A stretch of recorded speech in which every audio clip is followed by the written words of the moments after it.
हरे कृष्णा। श्रील प्रभुपाद की जय। श्रीमद् भगवद गीता अध्याय 3 श्लोक संख्या 9।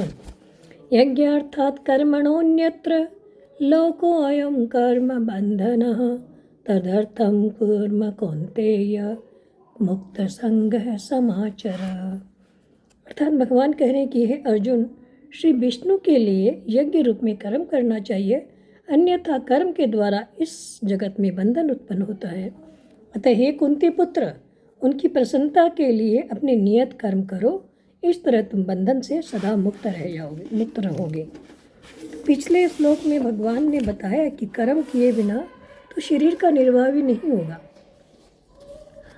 तो अगर कर्म करते हैं तो बंधन होता है। तो भगवान इस श्लोक में बता रहे हैं कि किस प्रकार से बंधन से मुक्त हो सकता है, क्योंकि कोई भी कर्म करेगा तो उसका फल आएगा और वो बंधनकारक हो सकता है।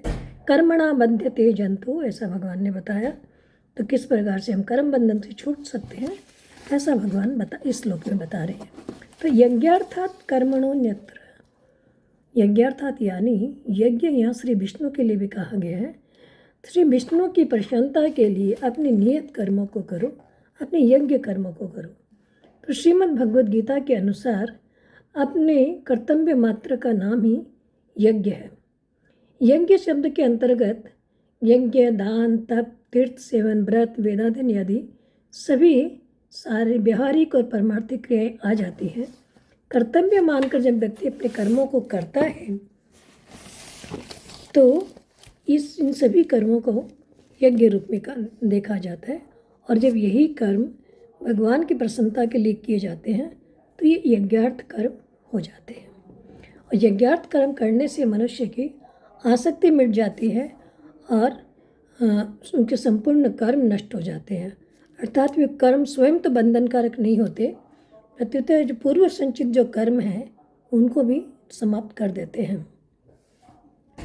तो सभी वर्णों का अलग अलग कर्म है, अलग अलग स्वधर्म है। तो मनुष्य को चाहिए कि अपने वर्ण और आश्रम के अनुसार जो भी कर्तव्य कर्म उसके सामने आता है उनको यज्ञ समझकर भगवान की प्रसन्नता के लिए इन कर्मों को करें। आगे भगवान कह रहे हैं कि तदर्थम कर्म कौन्तेय मुक्त संग समाचर। तो यहाँ मुक्त संग जो पद आया है, इससे भगवान का तात्पर्य है कि कर्मों में, पदार्थों में तथा जिनसे कर्म किए जाते हैं उन शरीर, मन, बुद्धि आदि में ममता आसक्ति होने से ही बंधन होता है।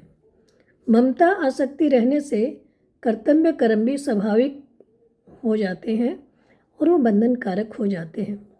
और ममता आसक्ति न रहने से भगवान की प्रसन्नता के लिए कर्तव्य कर्म का जो स्वतः आचरण होता है, और यदि कर्तव्य कर्म प्राप्त ना हो तो व्यक्ति की स्वरूपता में, निर्विकल्पता में स्थिति हो जाती है। परिणाम स्वरूप साधन निरंतर होते रहता है और असाधन कभी होता ही नहीं। अतः भगवान कहते हैं कि इस तरह से अगर तुम कर्म करोगे तो तुम्हें बंधन नहीं होगा, तुम बंधन से मुक्त हो जाओगे। तो अतः अपने जो भी शास्त्र में बताए गए कर्तव्य हैं, भगवान श्री कृष्ण की प्रसन्नता के लिए अपने वर्ण आश्रम धर्म के अनुसार व्यक्ति निस्वार्थ भाव से आसक्ति रहित होकर उन कर्मों को करता है तो भगवान कह रहे हैं कि तुम्हें बंधन भी नहीं होगा। क्योंकि अर्जुन को डर था कि अगर मैं युद्ध करूँगा तो हमें पाप लगेगा और हमें नरकों को भोगना पड़ेगा। तो भगवान इसलिए बता रहे हैं कि इस तरह से अगर तुम कर्म करोगे तो तुम्हें बंधन नहीं होगा। हरे कृष्णा।